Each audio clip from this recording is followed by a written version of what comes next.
What's going on, everybody? Welcome back to Talkin Sports with Jake. Hope you're all doing well. It's a great day today. I have something really fun to talk about. I'm sure you all know what it is, but first things first, let's talk about the NHL Playoffs real quick. Last night's games, as we first round starts to wind down, teams starting to advance to the conference semifinals. Washington Capitals beat the Montreal Canadiens 4-1. They win the series in 5 games. They move on to the Eastern Conference semifinals. They will play the Carolina Hurricanes and will host them because they are the 1 seed in the Eastern Conference. In the conference semifinals, Florida Panthers finish up a Lightning as well, winning 6-3 in Game 5. Win the series in 5 games. Defending champs live another series. They win 5. They advance to the conference semifinals as well. Tampa Bay Lightning has 3 straight first-round exits after 3 straight Cup final appearances, including 2 Cup wins. I wonder what you do if you're Tampa. And there's still a lot of top players on that team. Nikita Kucherov, obviously, is a notable one, but over the last few years, you've lost a bunch of big pieces. Of course, before the season, you lose Steven Stamkos, and for agency, that was a big one. You still have Andrei Vasilevsky, however, he's just not been the same guy in the playoffs these last few years. I think he was historically great for many, many years for them. They're not nearly as good defensively. It's not as deep. Some third straight first round exit for Tampa. We will see what happens there.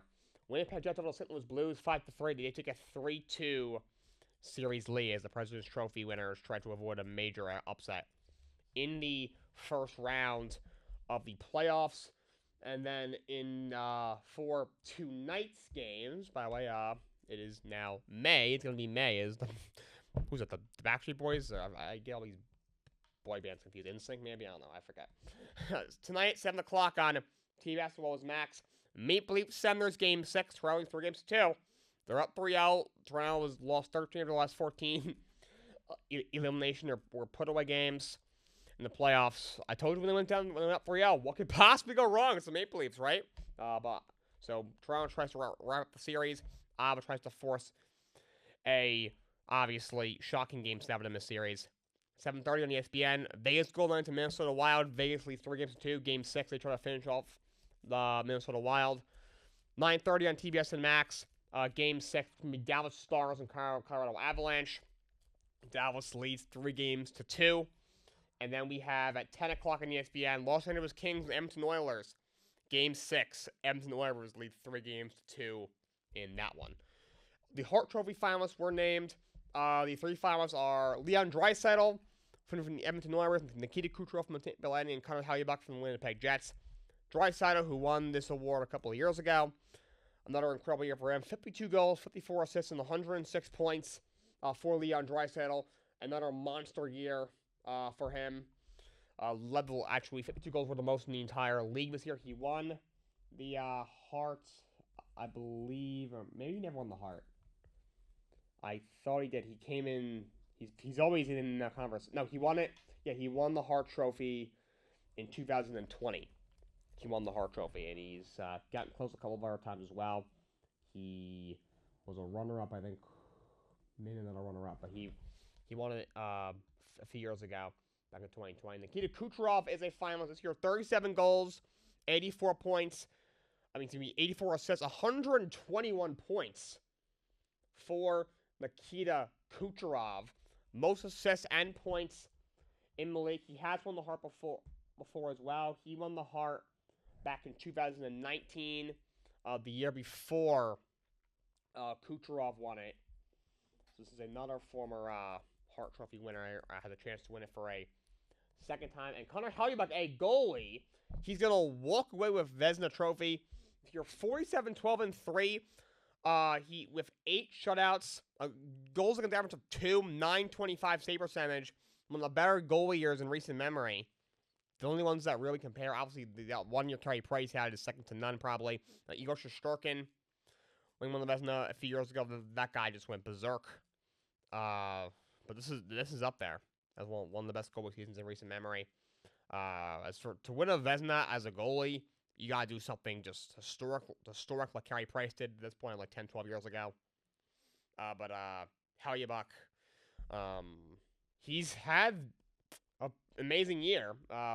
My vote's probably Nikita Kucherov. It is pretty close. I think it's a case for all three players. I'm going to go with Nikita Kucherov. I think he was the most valuable player to his team. I'll go with Kucherov. But I think there's a case for Draisaitl to win a second. But nonetheless, this will definitely be the third time Connor Hellebuyck wins the Vezina Trophy, for sure. So that is the NHL playoffs. Moving on to the NBA playoffs. The first game had the Houston Rockets beat the Golden State Warriors 131-116. They were absolutely just slamming them in that first half. Warriors crawled back a little bit in the fourth quarter, but it was just too late. Amen Thompson, 25 points, 6 rebounds, 5 assists. 5 steals. That guy is some player. Amen Thompson, as much of a step forward as Al-Star made this year with Detroit, Amen is even better. That guy is a great player. If that guy ever develops a three-point shot, he will be an elite level player for many years.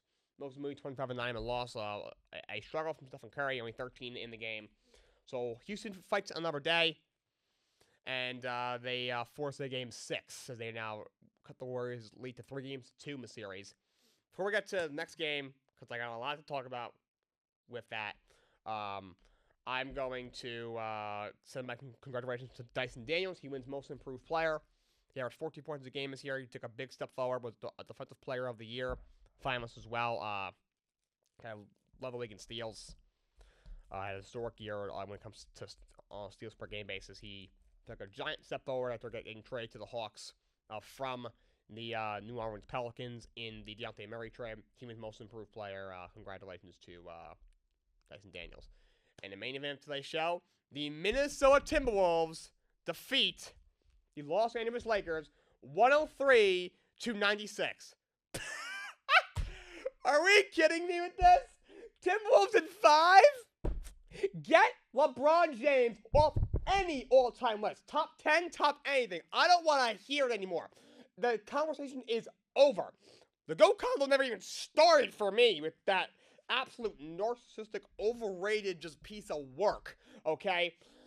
It never even started, but even if it's been over for years for me, and I don't want to see any of these networks, ESPN, any of them, do a GOAT debate ever again. Do not bring on some rapper or some analyst to do it. Don't even try it, okay?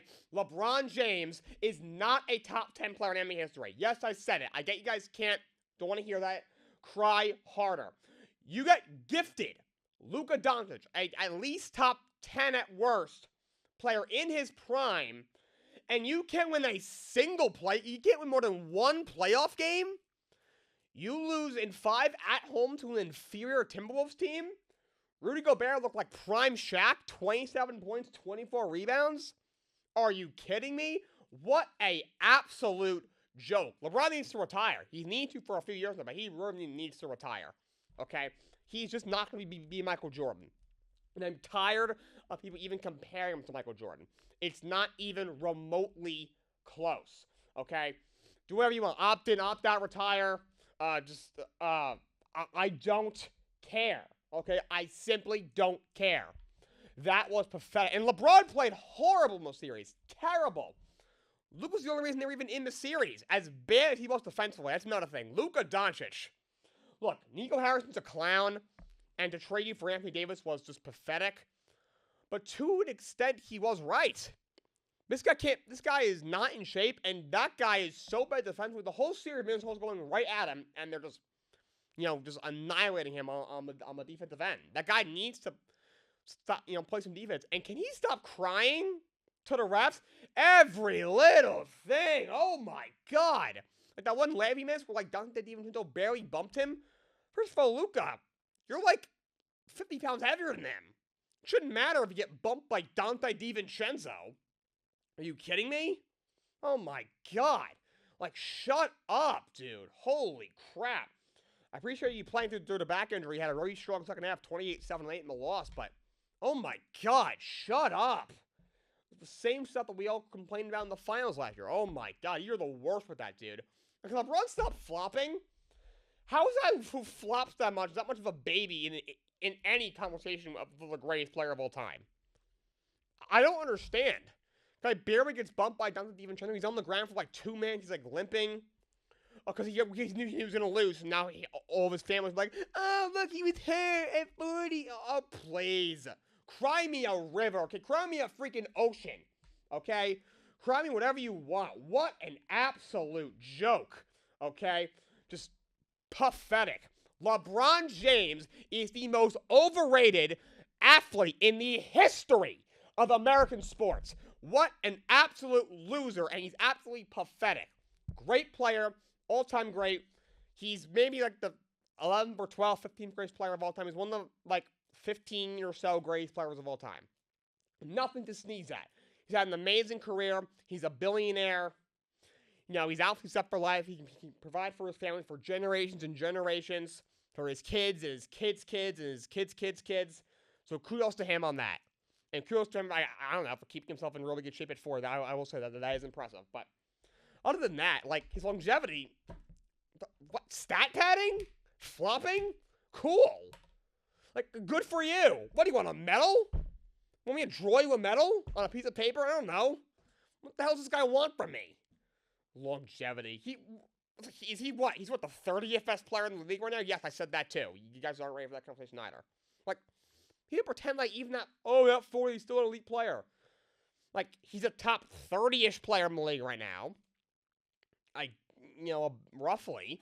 But nothing more. He's not a number one option anymore. He's barely even a number two, if you ask me. I just don't get it. The guy's washed. To me, he's been this way for a couple of years. And, like, the reason he's playing so long is because he's trying to somehow prove that he's the greatest of all time when he's not even remotely close. And this guy, he made 2 shots in the fourth quarter combined in games 4 and 5. 2 baskets. He made 2 shots the entire fourth quarter in the last 2 games. Combined. Oh my God. What a joke. By Shannon Sharpe. I want to bring him up. He's obviously in some hot water. I'm not going to comment on that situation until there is more information out there. So I'm gonna abstain from going deep into that. But dude, you were like even more a clown with the OKC, KFC, Lou Dort, Lakers in 5. Lakers in 5, buddy. Open up the app of the network that you kind of work for. Okay. And screw your little boy LeBron, okay? LeBron, Titantron, Dirty Dom, don't matter. Timberwolves in 5, buddy. Take that. What an absolute joke. I had a lot of fun doing that. Hope you guys did too. Hopefully LeBron retires. I'm tired of dealing with him. That's all I got for you guys today. Until next time, so long, and have a great day.